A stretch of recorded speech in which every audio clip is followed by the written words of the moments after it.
శ్రీమాత్రే నమః శ్రీ మహాసరస్వత్యే నమః. శుక్లాంబరదనం విష్ణుం శశివర్ణం చతుర్భుజం ప్రసన్నవదనం ధ్యాయేత్ సర్వవిఘ్నోపశాంతయే. శారదా శారదాంబోజ వదనాంబుజే సర్వదా సర్వదాస్మాకం సన్నిధిం క్రియాతు. శ్రీ మహాసరస్వత్యే నమః. శ్రీ మేధాదక్షిణామూర్తయే నమః. ఓం శ్రీ రాజశ్యామలాయ నమః. సోషల్ పోస్ట్ ఛానల్ ప్రేక్షకులకి శుభయోగం కార్యక్రమానికి స్వాగతం.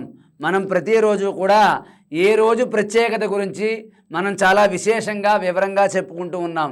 కాబట్టి అదేవిధంగా మరి ఈరోజు 19/3/2024 మాఘ శుద్ధ దశమి మంగళవారం పునర్వసు నక్షత్రం. మరి ఈ రోజున ఫాల్గుణ మాసంలో దశమి తిథి నాడు పునర్వసు నక్షత్రం రావడం చాలా విశేషమైనటువంటి రోజు.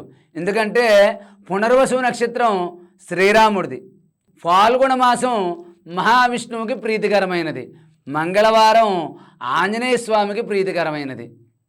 కాబట్టి ఇన్ని విశేషాలు కలిగినటువంటిది మరి ఈ రోజు. కాబట్టి ఈ రోజున కనుక మనం మహావిష్ణు స్వరూపమైనటువంటి శ్రీరాముణ్ణి ఆరాధిస్తే, మంగళవారం ఆంజనేయ స్వామికి ఇష్టం అన్నాం కదండి, రామనామం జపిస్తే ఆంజనేయ స్వామి అనుగ్రహిస్తాడు. అదేవిధంగా రాముణ్ణి ఆరాధిస్తే ఆంజనేయ స్వామి ముందే వస్తాడు. కాబట్టి ఈవేళ ఏదైనా సరే మీకు చాలా రోజుల నుంచి పని అవ్వట్లేదు, ఆగిపోతోంది, ఎందుకు ప్రతిసారి ఆటంకం కలుగుతోంది అనుకున్న వాళ్ళు కానీ, ఏదైనా సరే డబ్బు వచ్చినట్టే వచ్చి ఏదో రకంగా చేజారిపోతుంది అనుకునే వాళ్ళు కానీ, లేదా ఏదైనా సరే రుణ బాధలు కానీ శత్రు బాధలు ఉన్నవాళ్ళు కానీ ఇటువంటి రోజున కనుక, ఎందుకంటే ఆంజనేయ స్వామి ఎక్కడో లంకలో ఉన్నటువంటి సీతాదేవిని చూసి రాముడికి ఆనందాన్ని కలిగించాడు. రాముడు తనకు ఎన్ని కష్టాలు వచ్చినా కూడా ప్రజల కోసం ఇచ్చిన మాట కోసం ఎన్నో కష్టాలు పడి తన యొక్క మాటని నిలబెట్టుకున్నాడు. అటువంటి గొప్ప వ్యక్తి శ్రీరామచంద్రమూర్తి. అందులోనూ కూడా ఈ యొక్క దశమి నాడు పునర్వసు నక్షత్రం, అది ఫాల్గుణ మాసంలో రావడం చాలా విశేషమైనటువంటి రోజుగా చెప్తారు. కాబట్టి ఈ రోజున ఎవరైతే శ్రీరాముడి యొక్క ఆలయానికి వెళ్ళి బెల్లం కలిపిన నీళ్లు, పానకం అంటారు దాన్ని, వడపప్పు పానకం స్వామివారికి సీతారాముల వారికి నివేదించి తులసిమాల సమర్పించి శ్రీరామ రక్షా స్తోత్రాన్ని ఒక 3 సార్లు ఉదయం కానీ సాయంత్రం కానీ రామాలయానికి వెళ్ళి రాముడికి వడపప్పు పానకాన్ని పెసరపప్పుని నైవేద్యంగా సమర్పించి తులసిమాల సమర్పించి రాముడిని యథాశక్తిగా ఆరాధించి శ్రీరామ రక్షా స్తోత్రాన్ని 3 సార్లు చదివినట్లయితే మీకు అంతర్గతంగా ఉన్నటువంటి శత్రుబాధ కానీ ఇటువంటి శత్రుబాధ అయినా కూడా తొలగిపోతుంది.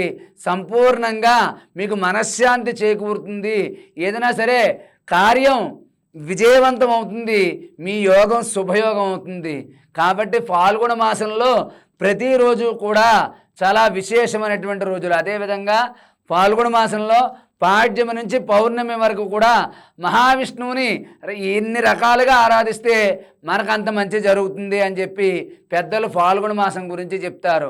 అదేవిధంగా ఎవరైతే ఫాల్గుణ మాసంలో దశమి తిథి పునర్వసు నక్షత్రం మంగళవారం నాడు రామాలయానికి వెళ్ళి రాముడికి ఈ యొక్క తులసిమాల సమర్పించి 27 సార్లు ప్రదక్షిణ చేసి మీ గోత్రాన్ని, నామాన్ని, అదేవిధంగా మీ యొక్క నక్షత్రాన్ని చెప్పించుకుని పూజ జరిపించుకోండి.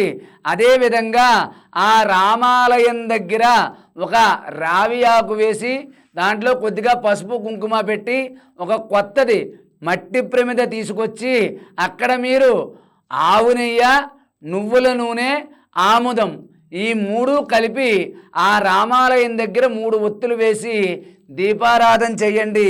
ఉద్యోగంలో ఉన్న సమస్యలన్నీ కూడా తొలగిపోతాయి. ఉద్యోగపరమైనటువంటి ఇబ్బందులన్నీ కూడా తొలగిపోయి మీ యోగం శుభయోగం అవుతుంది.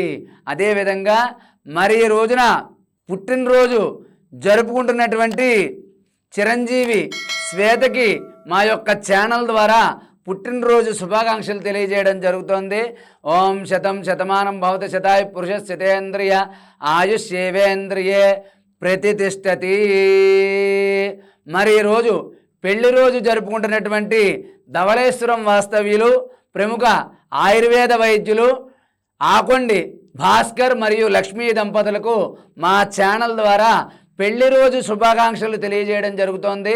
నవో నవో భవతి జాయమానో అన్న కేతుషామేత్యగ్రే భాగం దేవేభ్యో విదదాత్యాన్ ప్రచంద్రమా ఆస్థిరతి దీర్ఘమాయు. డాక్టర్ ఆకొండి భాస్కర్ లక్ష్మి దంపతులు సంపూర్ణ ఆయురారోగ్యాలతో ఉండాలని చెప్పి ఆశీర్వదిస్తూ, అలాగే మీరు కూడా మీ పెళ్లి రోజు పుట్టినరోజు శుభాకాంక్షలు మా ఛానల్ ద్వారా అందుకోవాలంటే కింద కనిపించే నెంబర్కి మీ సమస్యలైనా సందేహాలైనా ఇటువంటి వేడుకల గురించైనా తెలియజేయండి. మా ఛానల్ ద్వారా ఈ యొక్క శుభాకాంక్షలు అందుకోండి, సమాధానాలు పొందండి. అందరూ శుభయోగంతో జీవించండి. సర్వే జనా సుఖినో భవంతు. స్వస్తి.